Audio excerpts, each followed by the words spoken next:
everybody. Thanks for joining me today. I think this is a very popular subject because I had almost 400 people sign up for this webinar today. So I think that's it might be close to a new record. Usually we get 320, 330. So I know a lot of people watch it as the replay, but I'm glad that so many people are interested in this. So we're going to jump right in. So today I have chosen some images. I put the first one up here on my screen. And I have not chosen any textures. We're going to do it live, and you're going to kind of get an idea of my thinking and how I approach it when I'm doing my texture work. You did see this image in the kind of the little sample thing, you know, in the blog, the header. But that one was not edited on the computer. That was done on my phone in Distressed Effects. So I have not cheated and tried that one yet, in case you were wondering. So what I'm going to do is I'm going to drag over my other screen so you can see my texture folders. Mine are not saved probably the way yours are because mine are done because they're set up for sale. But then I also have a folder I just about a week or so ago.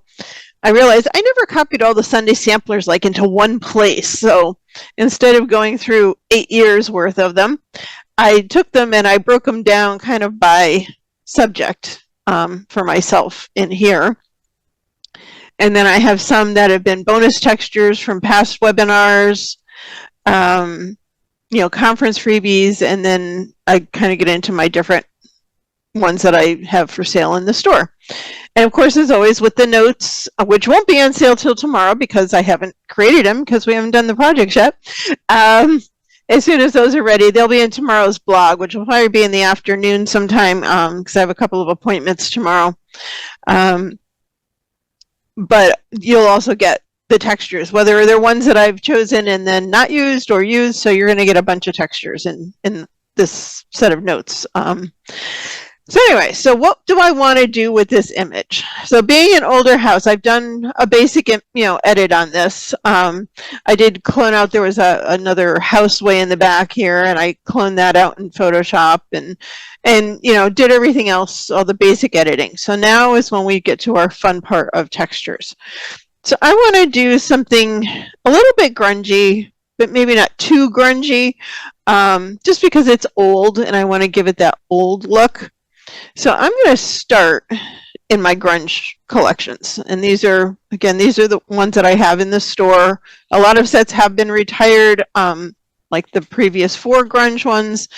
And I'm going to go into this grunge 8 because I use this one a lot. I like a lot of these. They're not super heavy grunge. This one I use a ton. So I'm going to open this one. And because, I have it here on top, so I'm just going to drag it from here right over to my image. It's going to put it on top, and I'm just going to stretch them out, and then I'm going to drag in a couple, and then we'll turn them on and off and see what we like. So we're just going to do that, and then if I can get this reopened. And what else? I'm kind of looking more for the style of the grunge than the color, because I don't really want to add a lot of color, I don't think, to this one, although I might add a slight tint of green. So I'm going to bring this one in as a just in case. And we might use that one, we might not. And I have to keep opening the folder here because it hides. And then let's go back to one of the other grunge sets. Let's look at the dark ones. And again, I'm looking more for the style of grunge because I can always change it to a black and white or another color. But generally, if I like the grunge or the texture without the color, we can change it to a black and white. So I think that one's going to be a little too heavy. So let's go back to the medium ones. Let's see what we find in here. And I'm kind of looking for something with more grunge around the edges than on the center. So let's go. I think I'm going to go into my brush sets, which also come as PNGs. And let me look at some of my my grunge borders here. So when you get, if you get this set, you get the JPEGs, PNGs, and the brushes. Actually, not the JPEGs. One set has the JPEGs. This set has the PNG and the brushes. So I'm going to bring in that one. And I forgot to turn the green one off. So let's do that, do that, and grab one more. Dave said, you need one more. Of course I do. I always use more than one texture.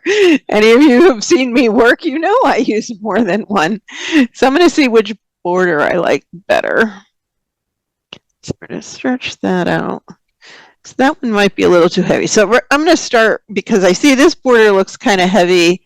Let's try that one. I think I might like that one, but then I can always mask away some of the center. But then what we can also do with this one, if you do a Control-T and get the handles back, you can always stretch it so you don't have as much of the border showing. So if it's a wider border, you can stretch beyond your image. And I might stretch it a little bit more up here. And you could, yes, we could still mask it, Davis commenting. And because this has got a lot right here where the peak of that is, I'm going to also rotate that one. So let's do an edit, transform, and rotate 180. So now it doesn't have quite as much over the chimney as this heavier part on the bottom. That looks better on the bottom to me. So those are the different things you can do with these. So let's turn that off for a second, and let's go back to these two. So let's try changing our blending mode. First I got to highlight the layer, and soft light's not going to do a whole lot of anything. Multiply is good. And when you have a texture that has some light or white areas in it, when you use multiply, it's going to basically get rid of that lighter color and just pick up the darker tones when you use the multiply blending mode. So I kind of like that. And then we can always lower the opacity a little bit. So we're kind of adding some interest around our house. And then let's try the green one. If anything, I would probably do a soft light, which is one of the lighter blending modes that would just add a tint of color. And then maybe bring this one back. And then, once you've done something, you can always turn it on and off and see what it looks like. So that's not too bad. I might lower it a little bit more.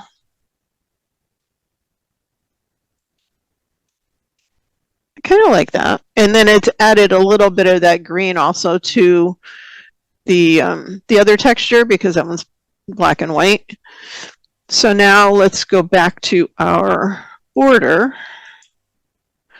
And again, we can always change our opacity. And let's add a layer mask. So that's your rectangle with the circle at the bottom. We're going to grab our brush. I want it to be a soft round brush.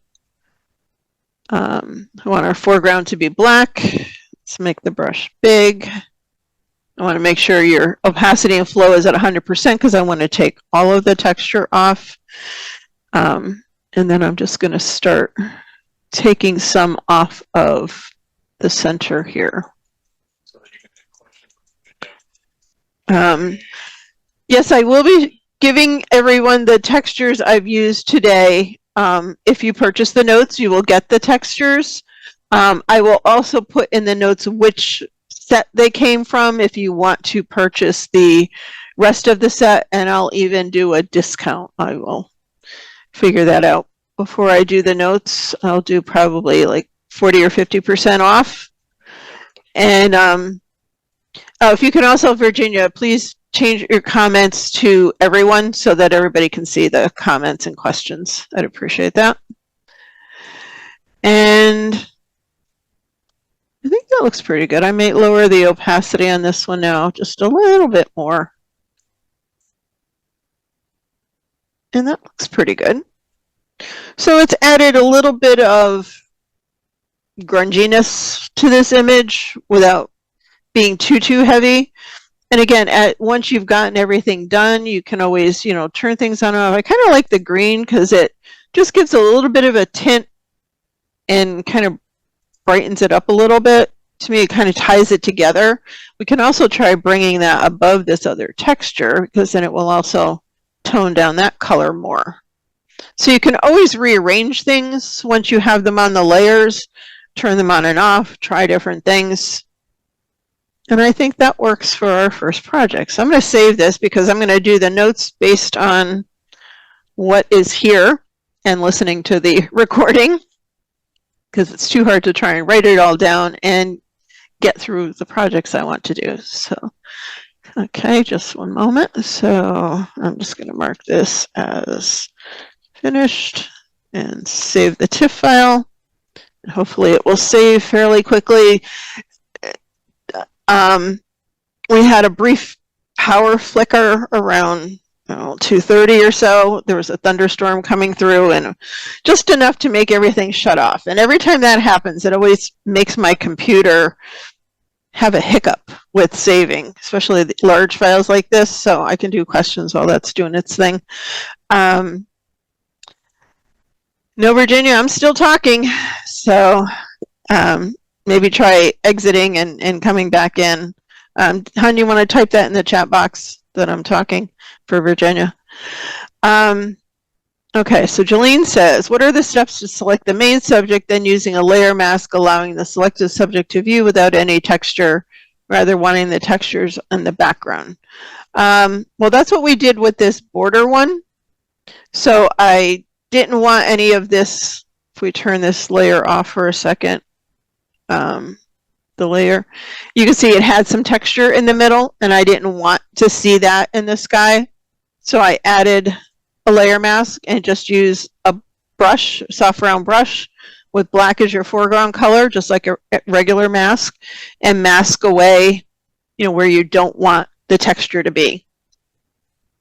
And if you wanted some of the texture, you can always lower the density of this mask by double clicking in here. So if I wanted to see some of that, I could lower the density, which is like lowering opacity. You can see the mask is now gray and you can see a little bit of that texture. So that's another way you can adjust your masks and your textures. All right. No Neo today, Holly. This is only working in Photoshop with textures. I like doing my textures here. I love Neo for processing, but I find it too cumbersome to bring in lots of textures, and I like to see them on my layers and be able to turn them on and off. And it's just simpler for me. It's what I'm used to. So which layer is adding the very dark and straight edge border? That's this top one here. And this is one of my grunge borders. These come both as brushes and PNGs, so I'm just using the PNG to make it simpler. And this one also has a little bit of a border to it, the first texture we used. Raymond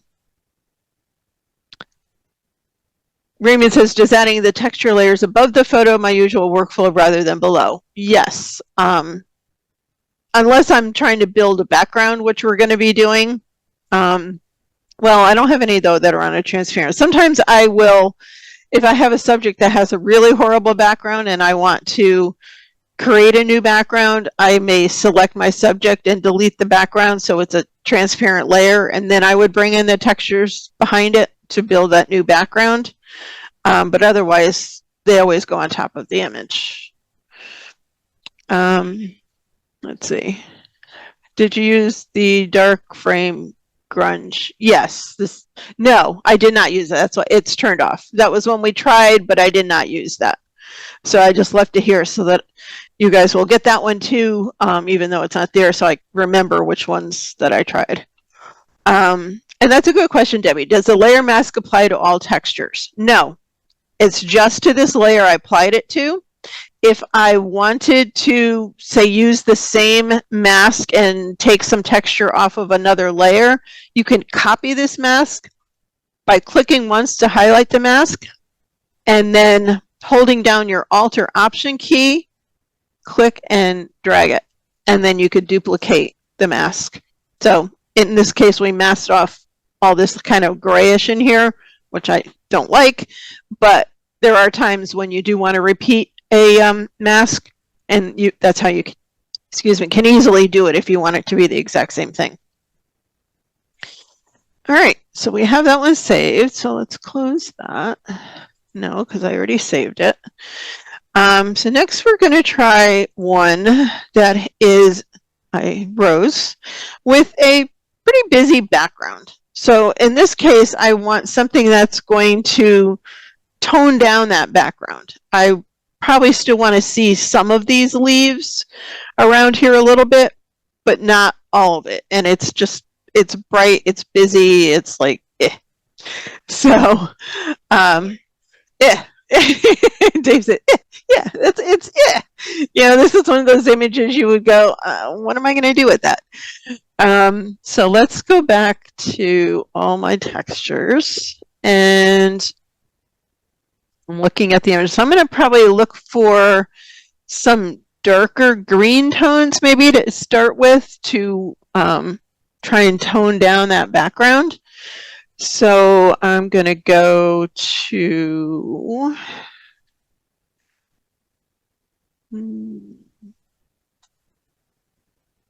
let's see what I got in my watercolor. Those might be too light. Actually, there's some greens here and there's some greens here. There's some that have a little grunge to them. Let's see what we got in here. This one might work well. So it's a watercolor texture I created in Photoshop. So we're going to try that one. And we'll just, might as well stretch it out while we're at it. And we're going to hide it. And then we're going to go back in and see what else we see. So I might also look for maybe a brownish color. Probably even something like that might work. But let's see what else we see. Let's go to a different set. Let's go to the neutrals, see what we got. Sometimes I forget what the sets have, so I even have to go back and look.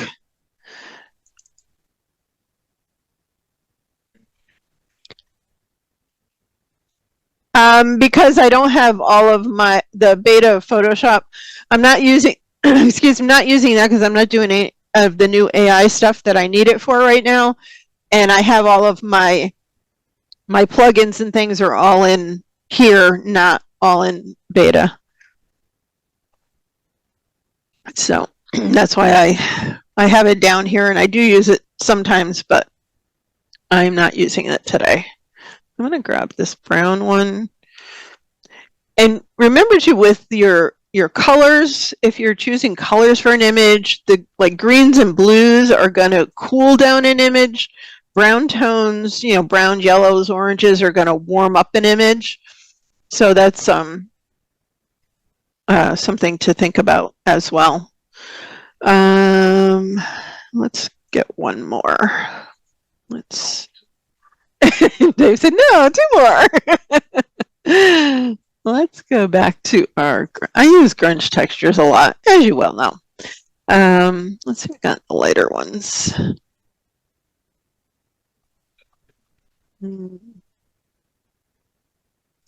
Let's see. I bring that one in as well. Might use it, might not, but we'll see. It could be a nice subtle mixture for the back. So let's start with the green one and see what it does. So we're going to go to multiply. Ooh, that tones it down nice. So right now I'm not worried about what it's doing to the flower, because what we're going to do is make a selection of our flower, or you can mask it and bring it up to the top. So a quick way to basically create a mask, I'm going to click on my original layer, and then I'm going to go to my selection tool, my quick selection tool, and I do select subject. You can select and mask. I like to do it this way first because then I can add to my mask easily. So I want to include this area. Whoops, not that area. So let's do an Alt. Go back in there. And probably want to include this leaf because it's on the same plane or in front of the image. So refining our mask a little bit.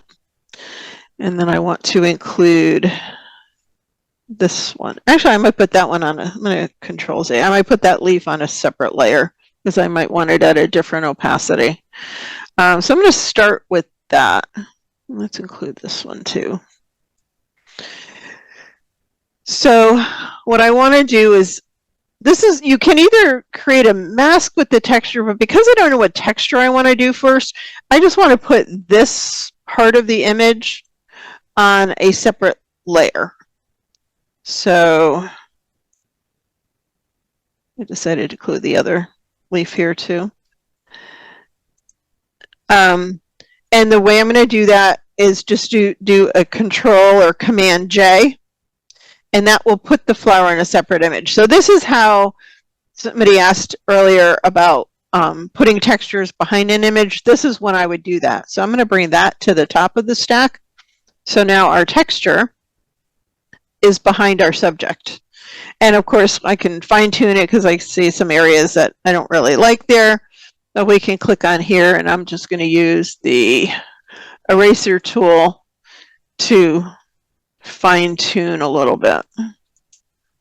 So it's got some areas, little selected more pixels than I really want at the edges there. We can come back in and do that. And I'm just going to leave that one for now. So now we've really toned down the rest of our background, which is what I'm looking to do, right? So even if we left it at that, it would be a great improvement over that original where the background is very bright and overpowering. I probably do want to bring this leaf back. So I'm going to go ahead and turn that off again. And I'm going to have it on a separate layer, but I'm going to just, whoops, not that way. Go back to the right tool and just select that one. And of course, I'm doing this very quick. You would be much more careful with your selection. This is more about the textures, just so you have an idea of what I'm doing. I might even bring the stem in. It's what happens when you try and go too fast. And it's doing that because they're similar in tones. Doesn't actually be the same color. So I'm going to go to the polygonal lasso tool, and I'm just going to draw my selection. And this, it will draw straight lines. And you can go around things fairly close like that. And then you double click it to connect it. And let's select this part too. So now I have to hold the Shift key because I am adding to my selection. Again, I don't want to spend a ton of time on selections because it's more about the textures. But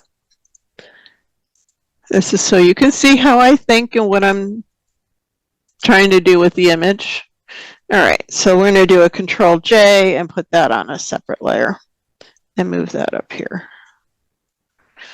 All right, let's turn our green back on. So there is our image, and I probably would take out that part because it's a little too bright. But I like the stem and the leaf there because it's kind of curling around our flower. So let's try adding this texture and see what it does. Obviously, I haven't changed the blending mode, so it's still full strength. It may go to light, hard light. Ooh, that's kind of nice. It's not a mode I typically use, color dodge, but it works on this. So it brings the background leaves back a little bit more so than without that. You know, they're kind of all kind of blended, but here you can see them a little, but it's still got rid of all that brightness that we had in the background. I kind of like that. I think that looks pretty good. And let's try this one. I'm going to try putting this one over everything to kind of try it, tying it together. So let's try a soft light. And maybe bring it down a little bit. So because it's this lighter tone, it's going to brighten up the whole image. If we don't want it to brighten our flower, we can always bring that up back up above it. So that's why I like having things on separate layers, because then you can drag them around and play and get it, you know, to what looks the best. So this texture is being added everywhere except the flower and these foreground leaves. It's over this leaf and the background. I think that looks pretty good. How about you guys? Pat says, so is the golden texture blending with just the layer below it or both layers below it? It's blending into this, which blends into this. So technically it's blending with both, but when you change a blending mode, that is only blending this layer with the green layer. So it's going to affect that background, but it's technically not blending with that. It's just going to blend with that layer that's one layer below. So that's why sometimes if you don't like maybe exactly how something looks, changing the order of the colors and blending modes will change the effect and give you a different look. What's that, dear? Yeah, and sometimes by stretching it, it can change it differently, and you know, you can always adjust that. For certain textures have like an area that you like more than another or something like that. Thanks, Sandy. Glad you like it. It looks pretty good, I think. I would probably do more work on this flower, maybe bring my highlights down a little and stuff, but for the example of how to mask a icky background, I think we're off to a pretty decent result with that one. What I'm going to do is save as.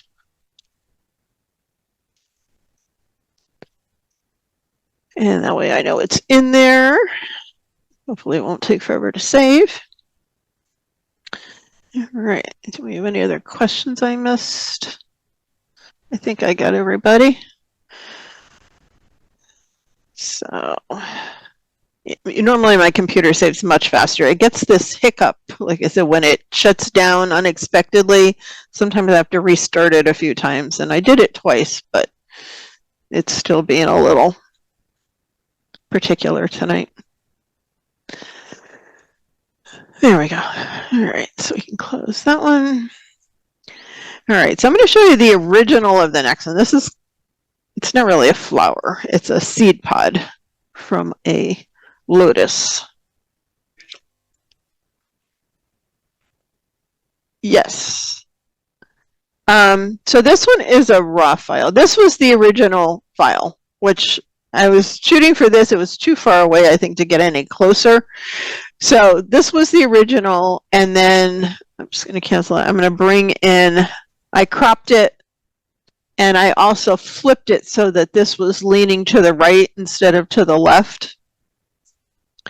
So Sandy says, how do you organize all your textures? Well, like I said, mine is probably unique in that because they're my textures that I have for sale, as well as some of the other things like the Sunday samplers and, you know, from other webinars. And these are my, you know, displays for the web pages. It's different than the way most people would. I do have, like with the Sunday samplers, I kind of broke it down by style because there were so many that I would be scrolling forever to find anything. And like I said, I just did that a couple weeks ago. So you can do it that way. Let's see what we got in here for grunge backgrounds. And then Regina says, I've been brushing the texture off the main subject like the flower. I like the idea of putting the flower on a separate layer. Great new idea to try. Yeah, sometimes I will mask it off if I know it's just that, like kind of one image or one layer I'm going to have of the texture. Sometimes though, especially with the background like that, I find it easier to just put it on a separate layer. It kind of depends. I do it both ways depending what I end up doing with an image. So for this one, again, we're going to want to hide the background. I don't know if I want to leave this other leaf in here or pod that's kind of draped over. I think I might just focus on this one. So let's try one of these borders. And we can rotate this since we're dealing with a vertical. So when you bring it in, you can either go to Edit Transform, or if you get the curved arrow there outside your texture, I'm going to hold my Shift key. And by holding the Shift key, it lets it move in 15-degree increments, so it becomes nice and square. You don't have to try and line it up when you're done. So I'm going to turn that one off. Kelly says, I organize my textures in Bridge under collections, not by style, but by artist. I have a collection of textures from other people, like before I started making my own mostly. And I started doing it by artist, but then I had so many. They were so hard to find, and then I had subfolders. So I've kind of got a mess in that folder. Some are by the artist, and then I started doing some by the style, like grunge and watercolor and this and that. So yeah, Dave says, I have too many. Yes, I do. So let's see what else we might want to use in here. This one could be interesting. Again, we're thinking background here more than over our subject at this point. So I'm looking for things that might combine well.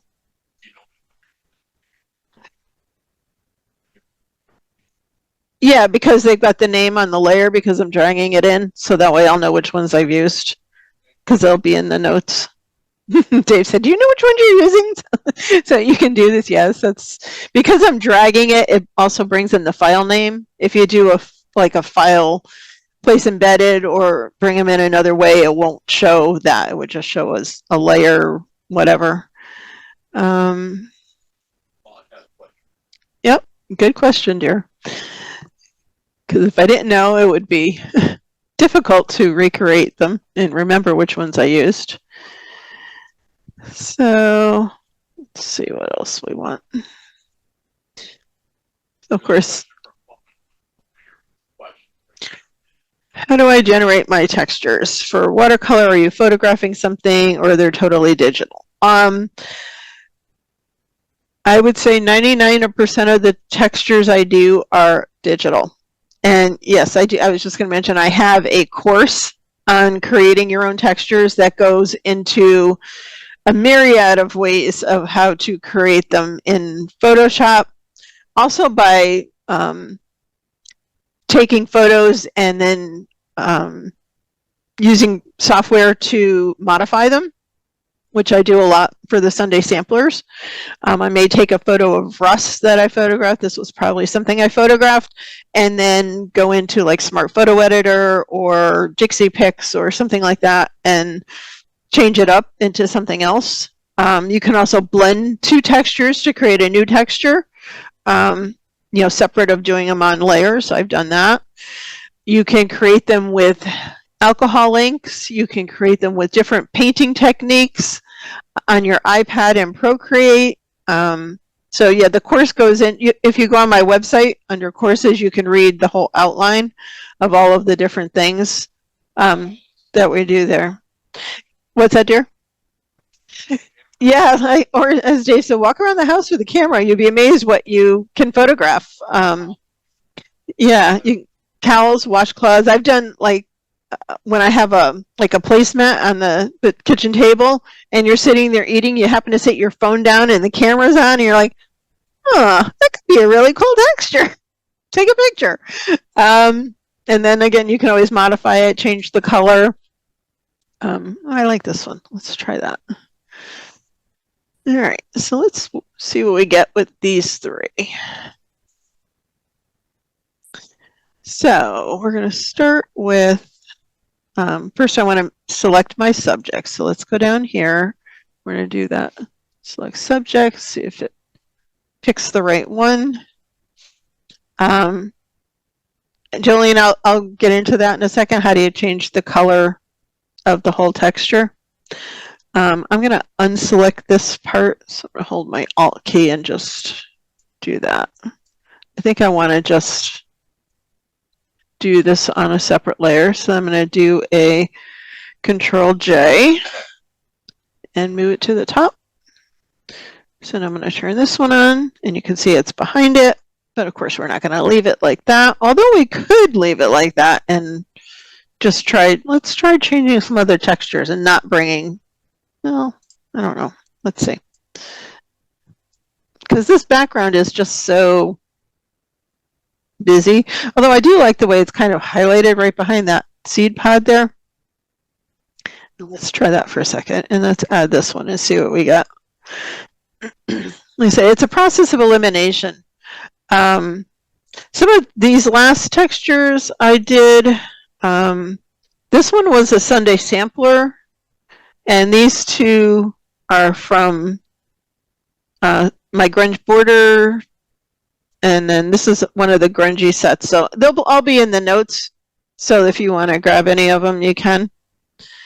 I'll put which group it came from. So let's try multiply. It's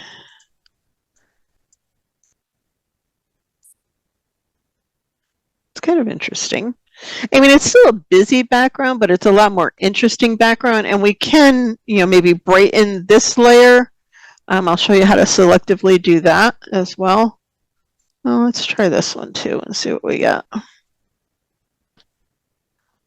Again, I like these ones that kind of have the almost a vignetted edge kind of built into it. It saves you from needing to do that later. Since this one has green, I mentioned I would show you how to change a color, okay, or the color of the texture. So if I wanted to use this as, say, a black and white, but I only want to change this layer. I don't want to change everything to black and white. So I want this layer to be highlighted, and then I'm going to go up to a black and white adjustment layer. And now what I want to do, you'll see it right now it's changed everything in the background, everything below that. But to make it only do that one layer, if you hold your Alt or Option key and put the cursor between the layers till you get that little down pointing arrow and click, now this effect is only applying to that one layer. Okay, so, okay, I'll go to that in a sec. So now this texture is black and white. There's no green, brown in there. It's just a black and white texture. So that's how and I do that a lot of times if I like the texture, but I don't like what the color is doing to my image, I'll change it to a black and white. And you could do that with, a color as well. If you didn't want to do black and white, you could do a hue and saturation adjustment, and that would change the whole hue of it till you get a color that works with your image. So you can do that. Or if you wanted to brighten a texture, you could also add, a brightness adjustment and clip it to that layer. So you can do anything you want to one layer just by clipping them together. And when you do that clipping, you get that little down arrow over here, so you know that that effect is only affecting that one layer. And I kind of like that. So I might reduce the opacity a little bit because the black is a little heavier. And I think I'm also going to rotate it because actually, do I want to rotate it or do I want to duplicate it? I think I'll just rotate it. So I'm going to click this one, do a Control T and get my handles back, hold my Shift key, and I'm just going to flip it. And well, I guess the other one is the one that's got more darker on the top. I thought it was this one. Okay. So we might want to rotate that one. I was trying to balance the darker area and have a little more of it at the bottom. So let's rotate this layer. So you're never limited to by, you know, the way the texture is. You can rotate them, you can stretch them, you can do anything you want to make them work for your image better. So I think that's a little more even. We got a little more darker here, not so much up top that we had. And then this little guy, I'm going to add a brightness and contrast layer and clip it to that because I only want to affect the flower and not everything else. Well, it's not a flower, but the seed pod. And so we can go from here and just brighten that, maybe a little bit of contrast, and just really make it stand out a little bit more. What do you think, guys? Sherry says you can dupe the background layer and blur the copy layer a bit. Yes, you can definitely do that. If you duplicated your background and then just give it a slight blur, that's another way of affecting the background so it's not so sharp back there. Actually, let's try that. Do a Control J and do a filter blur and a Gaussian blur. And I can already see the difference just even with the default. Yeah, that actually works really well for this one. Good idea. See, I learned too. Sometimes you don't always think about everything. So yeah, I agree. Flat said the stem is a touch too bright. So on the layer mask, grab your brush and black and kind of paint over that stem so that that adjustment is not affecting the stem. And you could even do, you know, a duplicate layer and mask it the other way and tone down the stem. So you can do lots of different things there. All right, that's not bad for considering the image that we started with. It's somewhat respectable. And again, this is one grouping that I chose. There's 1,000 different ways that you could create a different background for this. So don't always limit yourself either to the first thing you try. Sometimes I will try things.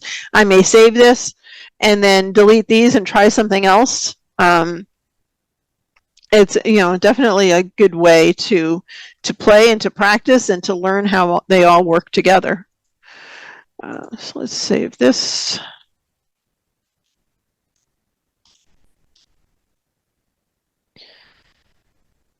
And we'll probably have time for, I've got 2 more saved, but we might get through both. We'll give it a shot. The next one, that one, it's saved, but it's still working. So let's see if I can open this one while that's doing its thing.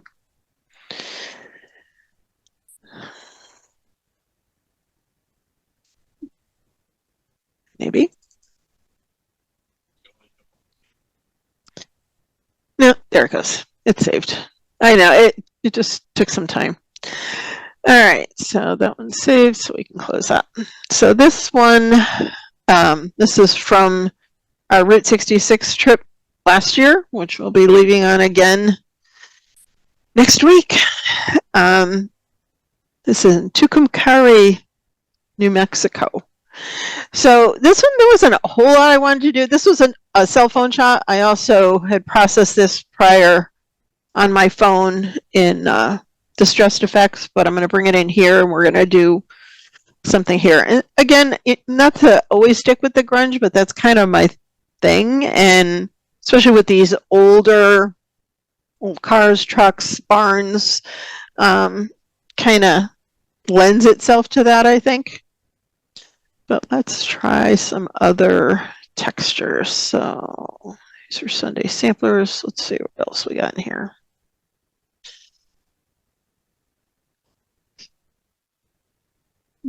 So I'm really looking more for something with a good border on this one to tone down those edges, and then maybe just a little bit texture in the middle.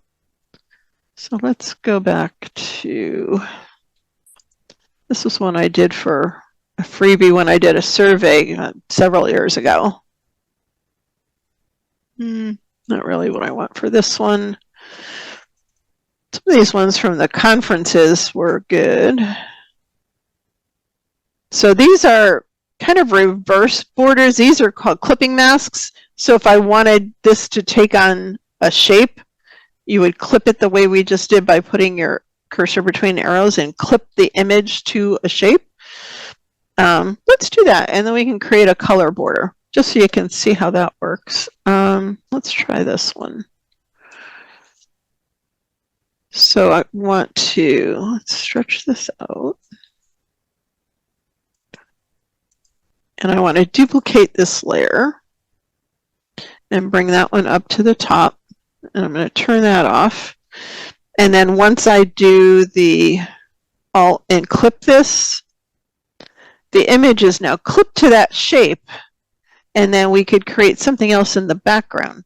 Now, because it's really kind of cutting into the truck here, I may rotate this. So let's try that. So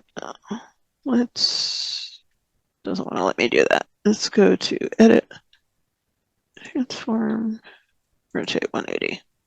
Yeah, so now we haven't cut off the front of our truck. That's okay there. And we can always, like I said, you can always stretch it down a little bit.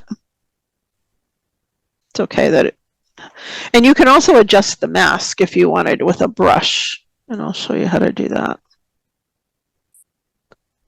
So let's do that. And if I wanted to add to that, I just could grab a brush. Let's grab something like the dry media, just for an example. And you're going to paint with black and add to that black shape. So you can just paint in a little bit more like that. So you're never limited to what one of the shapes are. You can always modify it. If it's got, you know, some gaps that you want to fill in, you can just paint wherever you want and adjust it. So you're never limited with these things. You can always modify everything. I kind of like that. All right. And then, what's that, dear? Yeah, it was really bright, and I loved the way the light was coming through the windows. So I'm going to add a blank layer under this one, and I'm going to fill this with a color. So I'm going to grab my foreground color picker, and I think I want to start with something in the kind of reddish brown family. I'm going to choose a color right out of the image, and then I'll probably lighten it a bit. And then I'm going to do an Alt backspace, so it would be Option Delete on a Mac.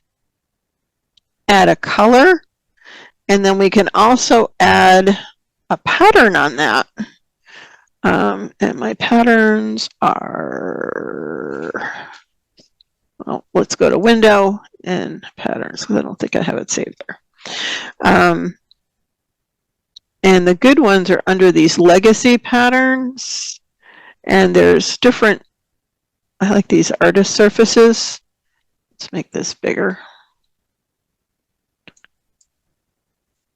It doesn't want to unconnect. Trying to make it bigger so you can see it more.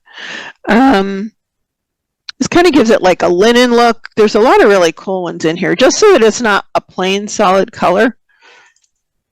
Let's try something like that. I'll try that. And then what we want to do, you can see this automatically clips to that color. But we're going to change the blending mode. And you can see how it changes. So we go with multiply. You can kind of see the texture in there now. And then you can also go back to your shape, double click in the blank layer, and I'm going to add a drop shadow and give it a little bit of depth and separation there. I like to do it 135, so the light is coming from like the upper right to the lower left. And then you can see the shadow here. You can adjust the size. the spread. I know I'm going very quickly, but you'll have the recording to watch and say, okay. So you can see it give it a little bit of a 3D look around the edges. And there you have, and you can still go back if I wanted to just change this back to black. If you wanted to add a little bit more in here, you're never, you know, limited to what it is. You can always change this stuff. So that's another way to create a background. So let's turn these off though and try and bring in a texture. So let's go to, let's find one of these nice warm browns.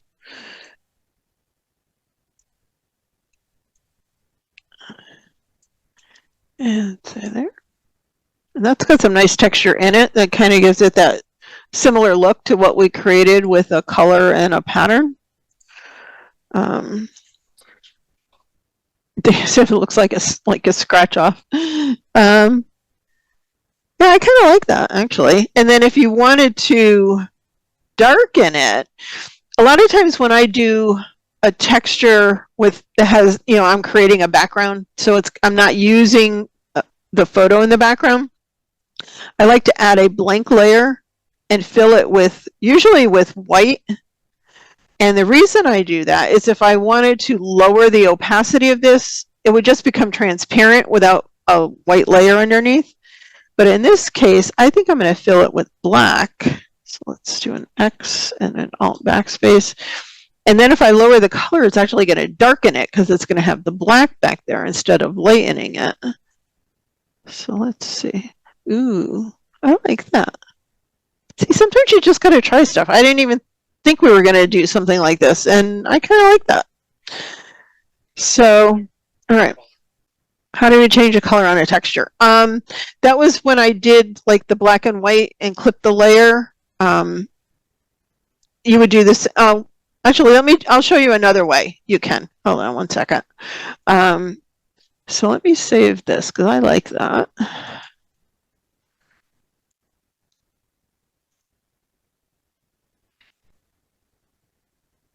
And so we're about 8 minutes of.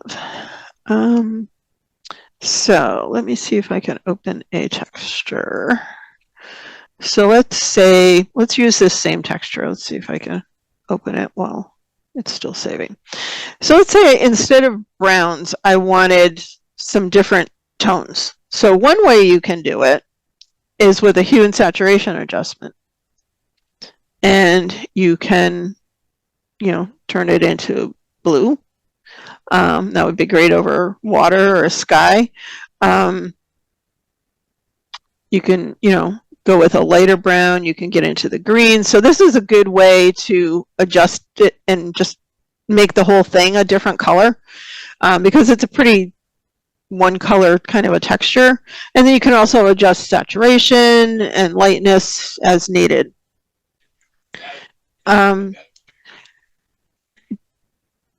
Dave said, can you add a gradient? Another way I like to change textures is with a gradient map. So a gradient, and I did a webinar on this not too long ago, so you can look it up. A gradient is basically laying color over an image, okay? Where a gradient map is toning the darker color of the gradient to the darker areas of the image and the lighter color of the gradient to the lighter color of the image. So, and quite often a gradient will work better if your image is black and white.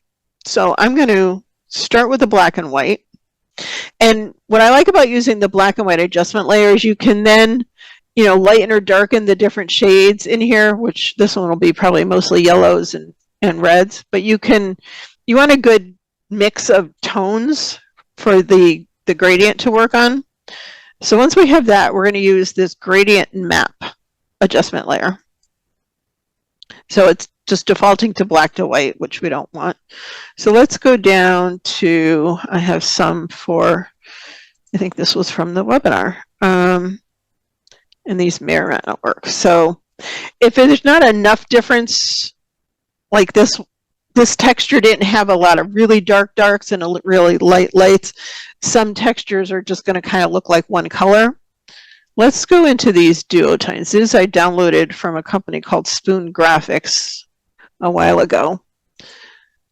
So this like two-tone one, I like this one and use it a lot. So you can see the darker kind of rusty color went to the darker areas of the texture, and the blue area went to the lighter areas of the texture. So it's a lot of playing to kind of get a combination that will work depending on the texture that you're using. One like this, you really want something that's got a very light color and a very dark color. So that's definitely another way you can change the color of textures. Don says you can use a selective color adjustment layer. Yep, there's countless ways. Rita says, I must get your texture class. Yes, I go into all of this stuff in more detail in there and everything. You guys, most of you know how I write my notes, and they're super detailed, and the course is the same way. And you get, all the things you need to do the projects along with it. So that probably wouldn't be my best choice for this one, but just you get the idea. This texture, and you can try it without the black and white layer. Sometimes it will work, sometimes it won't. Let's go into like blues. Let's see what we got. So sometimes, like I said, it will, and this one is like the lighter to the darker. So you can reverse colors. So say you have this color and you kind of like it and you want to see what it would do in reverse. Once you say okay, before you close this panel, there's a reverse button, which will flip the light and the dark end. So sometimes one will work better with the other. Yeah, you can do so many different things. Susan says, does your texture course ever go on sale? Yes, it does. I always do discounts during our conferences, and I'll be doing a Black Friday sale. I'll set up a code just for you guys too. How's that? When I send out all the info tomorrow, when the notes are ready and all, I'll give you guys an exclusive coupon. So, and with that, let me see if I can do this last one real quick. So that's that one. We already saved that. I had one more. This is another from just up the road from where that truck just was, the tow truck. This was also in New Mexico there. This is definitely one I would go more grungy with, I think. It was an old motel. So let's see what we've got in here. I like these two. Let's try something different. And I do have sets of gradients too that I created in the store, and skies. Let's go to my subtle textures. I like these a lot too. This one I like because it has that nice border to it, and so does the brown one. Let's try this one. And Dave's, I use the Cosmos a lot. Actually, this might not be a bad one because it's got some sky in it, and they don't necessarily have to be on skies, but I definitely use those. So let's take a look at those. So Cosmos sets. There's a couple in this one that I like a lot. I use this blue one a lot. Where's the brown one that I like? I think it's the second set. Yeah, this is the set I like a lot. We have the green I use a lot. This one I use a lot. This one. 18? Dave said he uses number 18 a lot. So let's see what that will do. These are great for blending with other textures. So and sometimes even blending two together. So here's number 18. This one? That was really bright. Yeah, I like, let's do this blue one. And this one I would probably rotate so that the more bluish color is at the top. And who knows what we're going to end up with. We might like it, we might not. Let's give it a shot. So might as well start with that one. Let's change our blending mode to,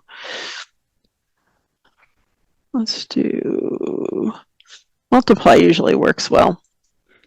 Ooh, we could do something really spooky and cool with that one. Kind of like that. And again, you can always, lower the opacity. You can, play with the colors a little bit. Let's turn this one and see what happens. No, have to be on the right layer.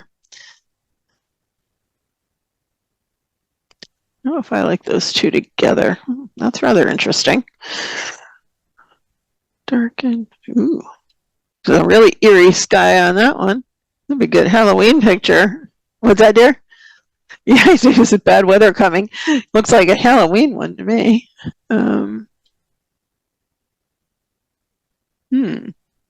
That could be interesting. And we might change our mind. But again, it's you start with things and you play around and see what happens. Again, multiply works well with the lighter area in the center, and you can always mask out some of the texture, but I kind of like that over. I might just bring down the opacity some. Yeah, it almost looks like an aurora borealis in the background. And you could just lessen the texture. You don't have to completely mask it. Like I said, if we go here and do a select subject, okay, let's turn these off. I think maybe it's confused. Sometimes you have to do that. There we go.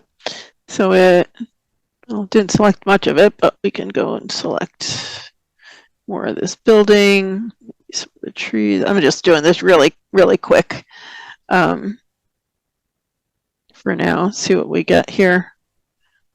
Because we're almost at our time. And I'm going to add a layer mask to this texture. So if you have a selection and you want to add it to this layer, then just click on your layer mask. And it typically will be in reverse, so you just can do a Control or Command I on the mask. So now it's only on there. And again, if you want to just bring some of the color back on your subject, double click in the mask and bring down the density, which is like opacity. So we can add a little bit of the color back without all of it being gone. And then if you wanted to copy that mask up here, again, highlight the mask, hold your Alt or Option key, and drag it up. And there you go. That's actually not bad. Probably, I would play with it some more, but to give you an idea of some of the cool things that you can do. Oh, let's turn that back on. So, obviously this isn't masked really well in here. I would probably change my mind and come in here and paint with white and, oops, go back to a round brush and, paint it back over the trees kind of thing. Or do a better job of selecting it. And then you could do that up here too. So you wouldn't have those halos in there. But yeah, not bad for a real quick one. How can you change the tint of the image? It looks very pink. Yeah, that's this texture. So I would probably pick a different texture that had more of the blue and green. So if we turn that one off, let's go back into our Cosmos again. If we chose something that didn't have that bright color, something that was more just one of these blues, I use this one a lot. And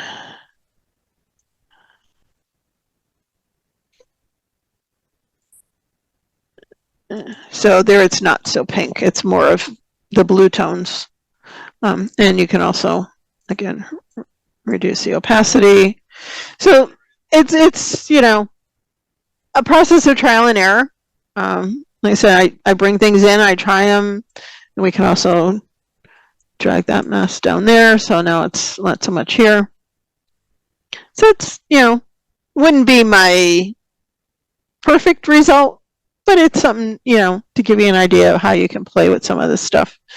Danelle said driving a couple decades ago from Chicago to Tulsa. We saw the skies over Arkansas turn yellow-green with some purple thrown in for accent. Terror. Tornadoes came shortly after. Yeah, that is, thanks for the memory. Yeah, some of those yellow-green skies are not a good thing in weather. But, and then if you, like this one's got the orange here, more on that side, we could take that one and do an edit, transform, and flip it horizontal. So now the orange is more here and it not so much over there, but then that doesn't work so well.